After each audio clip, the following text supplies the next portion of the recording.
네, 반갑습니다. 오늘 이 시간에는요, 성인 남성 건강에 대한 강의를 해드리도록 하겠습니다.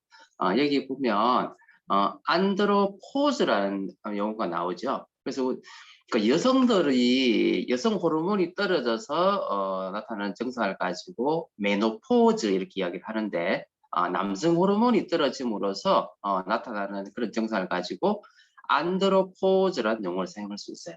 그래서 이번 시간에는요, 남성 건강에 관련된 부분을 좀 이야기 드리면서 남성 건강에 도움이 되는 영양소에 대해서 말씀드리도록 할게요. 많은 사람들이 물어요.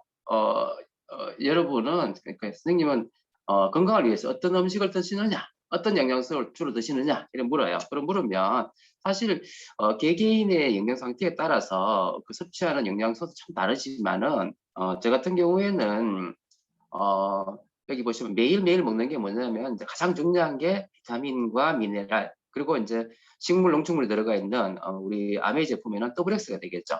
그 다음에 사실은 여기는 지금 표시는 안 했지만 비타민 B 그죠?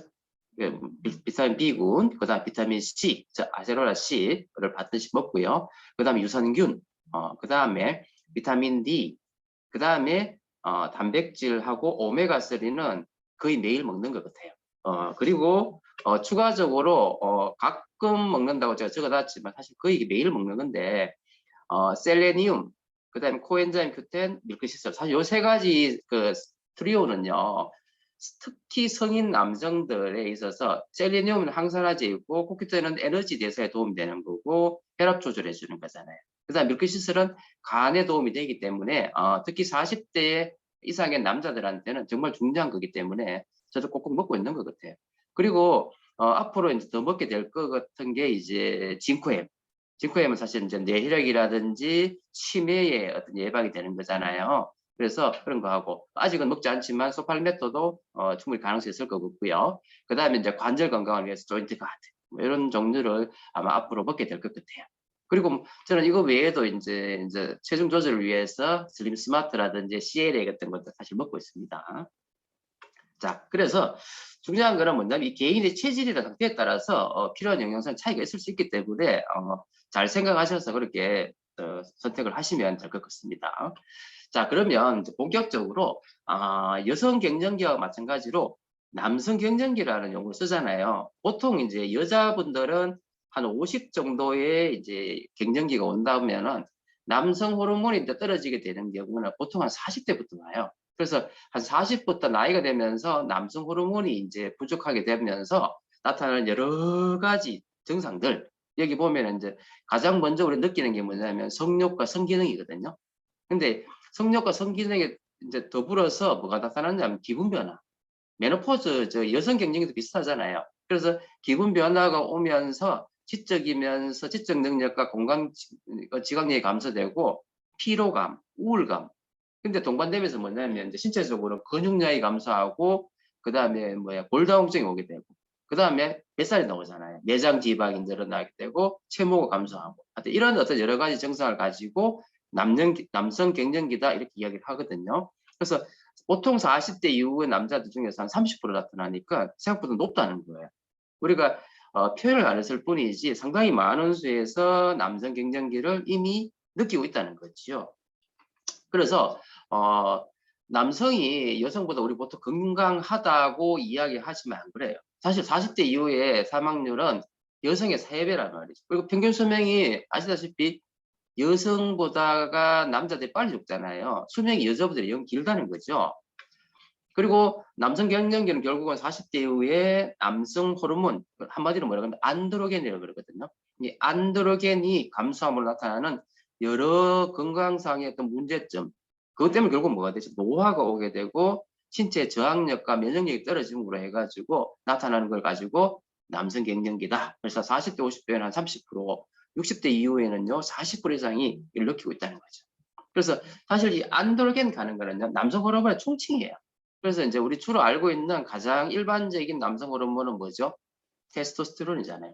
근데 이제 테스토스테론이 이제 조금 더 역가가 높아지는 디하이드로 테스토스테론, DHT. 그 다음에 뭐 안드로스텐디온 한 여러 가지 남성 호르몬이 존재를 하고 있습니다. 그래서 결국은 이걸 가지고 이제 메노포즈 여성 경쟁자하고 이제 비슷하게 해서 안드로포즈, 안드로 높게 떨어지는 안드로포즈, 즉 남성 호르몬이 포즈 멈춘다는 이야기죠. 줄어든다는 이야기가 되겠죠. 그래서 경쟁기 증상을 경험하고 있느냐 물어보면 이제 보세요. 40대에서 벌써 한 30%, 그리고 80대에는 50% 이상이 이미 스스로가 주관적으로 경험을 하고 있다는 사실이 중요한 포인트가 될 것이고요. 그래서 경쟁기가 오게 되면 여러 가지 문제가 있지만 아까도 제가 이야기했지만 사실은 이제 가장 중요한 게 정자 수가 감소하면서 활동성이 감소한다는 거. 그러면서 내장 지방이 늘어나게 되고요. 그 다음에 근육량과 근력은 감소하게 되고 골밀도는 또 감소하게 되잖아요. 그러면서 혈관이 나빠지게 되겠죠. 그래서 동맥경화가 증가하게 되고 여러 가지 경동맥 혈관이 증가하면서 뇌졸중이라든지 혈압이 높아질 수 있는 그런 가능성이 더 높아진다는 거고요. 그 외에 인슐린 저항성이 높아지면서 당뇨가 나타날 확률이 높아지는 거고요. 그 다음에 체모의 감소 및 피부가 변화가 오고요. 잠도 잘 안 오게 되는 거죠. 수면장애 오고, 그 다음 마지막으로 지적 활동이나 인지 능력이라든지 공간 지각력이 떨어지는 어떤 증상들 나타나고요. 그 다음에 피곤해지고 피로해지고 우울해지고, 그죠? 성급한 기분을 느끼는 그런 기분 변화가 남자들이 한 40대 이후부터 많은 사람들이 느끼고 있는 거죠. 그래서 이걸 가지고 남성 경쟁기다 이렇게 이야기를 하는 거고요. 근데 이제 이 경쟁기 유형도 보면 여러 가지 형태가 있어요. 좀 재밌는데요. 보시면 첫 번째가 짜증 가다형. 평상시에 막 그죠, 막 화가 나고 짜증을 막 내는 그런 스타일. 그죠? 두 번째는 뭐냐, 무기력형. 갑자기 힘이 빠지고 허전하고 식욕도 없고 막 그래요. 세 번째는 뭐냐, 자아상실형. 아, 내가 뭐 하고 살았나? 난 도대체 뭘 위해서 살고 있는 건가? 이런 거. 난 돈 버는 기계였나? 이런 생각을 하는 거 있죠. 그 다음에 인생 후회형. 그래서 잘 사는 친구들하고 비교하면서 자기 스스로를 자꾸 이렇게 후회하는 그런 스타일. 그 다음에 소심 눈물형. 그래서 저는 원래 활발하고 적극적이었는데 어느 순간 약해졌다. 작은 일에도 가슴이 철렁 내려앉고 드라마 보다가 뭐 운다. 이런 변화가 너무 당황스럽다. 그 다음에 이제 잔소리.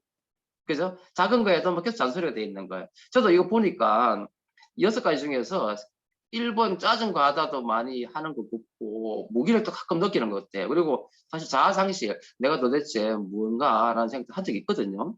그 다음 인생 후회, 뭐 매번 하는 건 아니지만 가끔 할 수도 있어요.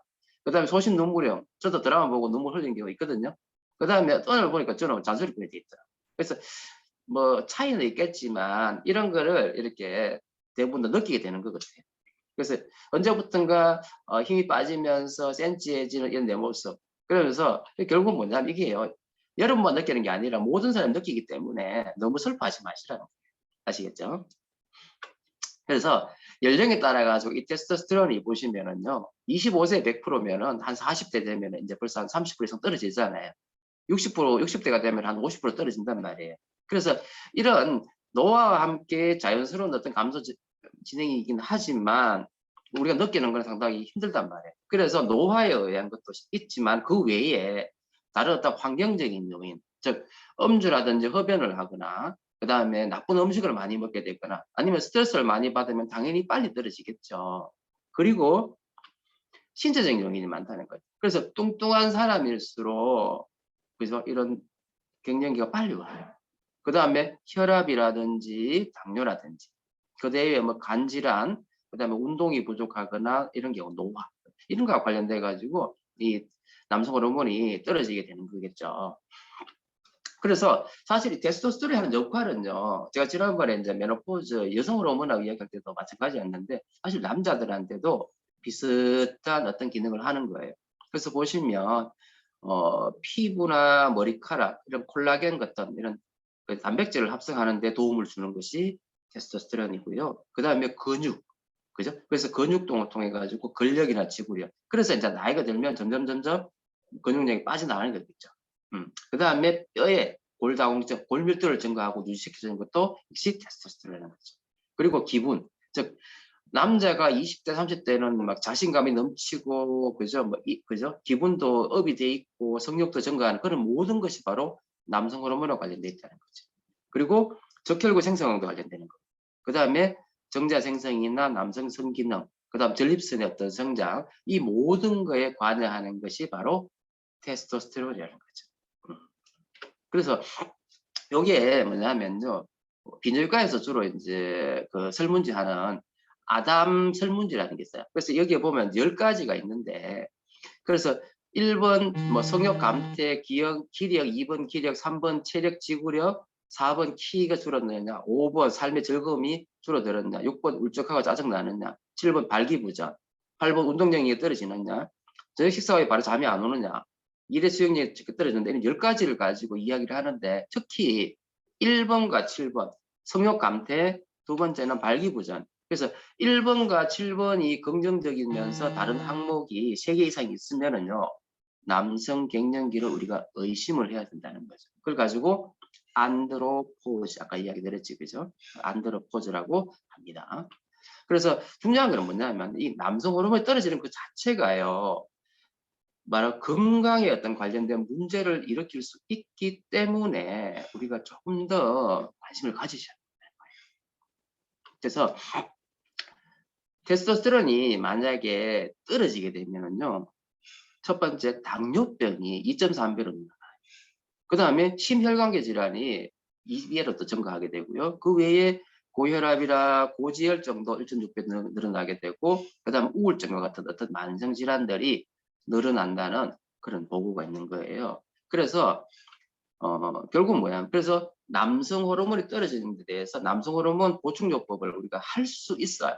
그래서 어떤 방법을 썼냐면은 뭐 주사라든지 약을 먹는다든지 연고를 바른다든지 패치를 붙인다든지 하는 방법이 있는데요. 사실은 우리가 왜 여성 호르몬 이야기할 때도 사실 제일 문제가 뭐냐면 부작용이었잖아요. 근데 이 남성 호르몬을 보충하는 방법은요, 부작용이 더 많아요. 그래서 함부로 이렇게 사실 너무 심하면 할 수 있는데 부작용이 많아서 함부로 쓰지를 못하고요. 아주 선택적으로 우리 보통 사용을 하는 거거든요. 그래서 반드시 남성 호르몬을 투여하거나 써야 될 경우에는 첫 번째 중요한 게 뭐냐면 다이어트예요. 그래서 반드시 다이어트를 통해 가지고 내사성 질환을 줄여주는 게 첫 번째고요. 두 번째는 금연하셔야 돼요. 그 다음에 운동이나 이런 걸 통해서 결국 뭐예요? 내사성 질환이라든지 그죠? 이런 걸 줄여주는 그런 어떤 가능성, 그런 가운데에서 남성 호르몬을 주사를 하거나 할 수 있다는 거예요. 근데 재밌는 사실은 뭐죠? 이런 까다로운 전제 조건을 통해서 이제 이걸 투여를 하게 되는데, 아까 했듯이 다이어트를 하게 되고 금연을 하게 되고 운동을 하게 되면요, 근본적으로 이런 질환들이 줄어들잖아요.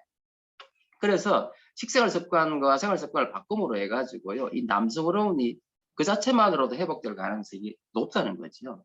그죠? 그래서 그런 식으로 사실을 치료를 하는 것이 더 바람직하다고 저는 생각을 하거든요. 근데 이제 아까도 얘기 드렸듯이 이게 떨어지게 되면, 그죠? 남성 호르몬이 떨어지게 되면 당뇨의 위험도가 높아지잖아요. 그래서 이 부분은 제가 지난번에도 잠깐 말씀을 드렸지만은, 사실은 지방간과 인슐린 저항성, 그때 말씀드렸듯이 인슐린 저항성과 지방간은 거의 같이 간다고 말씀드렸잖아요. 증상도 비슷하고. 그래서 한 번 더 말씀드리면요, 이 인슐린 저항성이 오게 되잖아요. 그러면 인슐린 저항성이 오게 되면 렙틴 아시죠? 식욕 억제 호르몬. 인슐린 저항성이 오게 되면 식욕 억제 호르몬이 저항성이 오게 되고, 그걸 통해 가지고 또 렙틴이 뭘 분비시키느냐면, 왜 지방세포에서 나오는 호르몬 아디포넥틴이라고 나온다 그랬죠. 이 아디포넥틴이 우리 몸에 긍정적인 어떤 그런 기능을 한다고 말씀드렸잖아요. 그래서 결국 뭐냐면 인슐린 저항성이 오게 되면 렙틴 저항성이 오게 되고, 그러면 렙틴 저항성이 오게 되면 아디포넥틴 분비가 떨어지게 돼요. 그러면 이 아디포넥틴 분비가 떨어지게 되면요, 무슨 문제가 생기느냐면 남성 호르몬인 테스토스테론이 떨어지게 돼요. 그래서 결국은 뭐예요? 이게 또 서로 악순환을 유발한다는 이야기가 되겠죠. 그래서 중요한 거는 뭐냐면 이런 남성 호르몬이 떨어지는 것을 막을 수 있는 그런 영양소가 무엇이 있느냐, 그거에 대해서 제가 말씀드릴 건데요. 여기 보시면은 아연, 주로 우리가 성장 관련된 그런 거 이야기했잖아요, 그죠? 근데 이제 애들은 성장이지만 어른들한테는 뭐예요? 아연 보충을 통해 가지고 남성 호르몬을 높이셨다는 거죠. 그 다음에 그리고 강력한 항산화제인 셀레니움이죠. 그죠? 그래서 이 셀레니움은 아시다시피 남성 성기능에 큰 도움이 되잖아요. 그래서 셀레니움이 높으면은 근육량이 높아지게 되고 하는 그런 여러 가지 긍정적인 기능이 있지 않습니까? 그래서 셀레니움이 도움되고요. 그 다음에 비타민 D가 있는데 비타민 D가 높을수록 테스토스테론이 높아진다는 그런 연구 결과가 있어요. 그래서 비타민 D가 중요한 기능을 하고요. 그 다음에 오메가3는 아시다시피 뭐에 염증을 떨어뜨리는 혈액순환을 좋게 해주는 그런 여러 가지 기능이 있잖아요. 그래서 이 오메가3를 보충해 주니까 정자 형성이 높아지면서 테스토스테론 수치가 높아지더라고요. 그래서 아연과 셀레니움과 비타민 D와 오메가3가 도움이 되더라는 거죠. 그래서 특히 이제 이번 시간에는 제가 셀레니움과 비타민 D에 대한 이야기를 좀 더 해드리도록 할 텐데요. 결국은요, 이 네 가지 모두 다 근육량을 높이는 그런 기능을 하더라는 거죠. 그래서 비타민 D가요, 연구가 지금 사실은 우리가 비타민 D는 왜 항산화제, 그 다음에 비타민 D는 뭐하고 관련되어 있어요? 골다공증, 칼슘을 흡수시키는 거 하고 관련되어 있다고 우리가 공부를 하고 있지만 사실은 비타민 D는요, 여러 가지 만성 질환들을 예방하고 치료하는 효과가 있다는 연구 결과가 많아요. 그래서 비타민 D를 연구를 해보니까 암을 예방해 주고요. 그다음 파킨슨이나 알츠하이머 같은 이런 그런 뇌질환을 예방해 주고, 그다음 다발성 경화증과 그다음에 다발성 경화증 아시죠? 자가 면역 질환. 그러니까 뇌신경과 척추신경에 염증이 일어나는 자가 면역 질환을 가지고 다발성 경화증이라고 이야기를 하고요. 그 외에 혈압, 당뇨, 그다음 아토피, 건선, 그죠? 그다음에 갑상선 질환, 전식, 그다음에 만성 폐쇄성 질환, 폐결핵, 그다음에 호흡기 질환, 그다음에 뭐 여러 가지 류마티스 질환들. 그러니까 결국은 우리 몸에 어떤 면역과 관련된 여러 가지에 도움이 될 거다. 그리고 마지막에 이제 여성들 다량성 난소에도 도움이 된다는 이런 연구 결과가 있거든요. 그래서 상당히 많은 부분에서 연구가 되고 있는 것이 비타민 D거든요. 그리고 앞으로 가능성이 있다고 생각되는 게 이제 뭐 대사 증후군이라든지 체중 조절, 하여튼 간에 상당히 많은 긍정적인 기능을 할 것이다고 밝혀진 게 바로 비타민 D예요. 그래서 결국 비타민 D가 지금 오늘은 이제 안드로포즈에 대해서, 남성 갱년기에 대해서 이야기를 드리는 거니까 남성 성기능과 그다음 남성 근육이라든지 이런 데 도움이 되는 걸로 지금 밝혀진 거예요. 그래서 그 외에 여러 가지 논문에 의해 가지고 비타민 D하고 면역 체계의 관련성에 대한 어떤 그런 임상적인 어떤 데이터가 많습니다. 그래서 뭐 이걸 뭐 다 설명드릴 수는 없고요. 그래서 비타민 D가 상당히 많은 부분에서 어떤 우리 몸을 건강하게 할 것이라는 생각을 항상 하시면 좋겠고, 그래서 기본적으로 비타민 D를 꼭 드시는 게 좋을 거다라는 생각을 하게 됩니다. 그래서 왜 비타민 D가 우리 몸에서 이렇게 많은 기능을 하게 되느냐면요, 이 비타민 D의 수용체가 우리 몸 곳곳에 다 있는 거예요. 그래서 비타민 D 수용체 있으니까 그 수용체 있는 곳에서 그 장기를 긍정적으로 해준다고 생각하시면 될 거예요. 아시겠죠? 그리고 이제 아까 이야기했듯이 아디포넥틴이 아까 뭐라 그랬어요? 테스토스테론, 남성 호르몬 분비를 증가시킨다 그랬잖아요. 그래서 비타민 D와 아디포넥틴에 대한 이야기도 있는데, 결국은요, 결론을 이야기하면 비타민 D가 부족했을 때 인슐린 저항성이 생긴다는 거죠. 아까 있듯이 인슐린 저항성이 오면 렙틴 저항성이 오고, 렙틴 저항성이 오면은 아디포넥틴이 떨어진다 그랬죠. 그것 때문에 테스토스테론이 떨어진다고 말씀드렸어요. 근데 결국은 이 비타민 D가 부족하게 되면 인슐린 저항성이 되면서 당뇨가 올 가능성이 높아진다는 거죠. 그래서 결국 뭐냐, 비타민 D가 부족하게 되면 인슐린 저항성이 오게 되고, 비타민 D를 보충해 주면요, 결국은 뭐예요? 아디포넥틴 분비도 증가하게 되는 거죠. 그러면서 테스토스테론 분비도 증가하게 되는 거겠죠. 이해되시죠? 그래서 결론은 뭐냐면 아까 이야기했던 그대로예요. 인슐린 저항성은 렙틴 저항성, 렙틴 저항성 다시 아디포넥틴을 분비를 떨어뜨려요. 그리고 다시 뭐예요? 테스토스테론을 떨어뜨린다는 거죠. 이해되시죠? 그래서 비타민 D를 공급해주면 아디포넥틴이 증가하게 되고, 인슐린 저항성도 어느 정도 커버되고, 그러면서 테스토스테론도 또 증가하게 되는 그런 긍정적인 기능을 한다는 거죠. 자, 그리고 마지막으로 셀레니움에 대한 이야기 좀 할 건데, 우리가 알다시피 셀레니움은요, 주로 근육 건강에 도움되는 걸로 지금 연구가 많이 되어 있어요. 그래서 근육량이 낮은 집단일수록 체내 셀레니움 농도가 떨어지다는 거예요. 그래서 결국 셀레늄 농도가 높을수록 근골격계 양이 늘어나더라. 그래서 결국 뭐예요? 셀레늄은 근육량을 높이고 또 그걸 통해서 뭐예요? 남성 성기능 장애라든지 테스토스테론을 더 높여주는 그런 긍정적인 기능이 있다. 또 아시다시피 셀레늄은 뭐죠? 강력한 항산화제. 그래서 어디에? 항암제로 사용되잖아요. 그래서 강력한 항산화제의 역할을 한다는 것도 여러분 다 잘 아시는 거지 않습니까? 그죠? 그래서 이제 안드로포즈가 있는 사람들한테는 아까 아연, 그 다음에 비타민 D, 그 다음에 셀레니움, 그 다음에 뭐라고 했어요?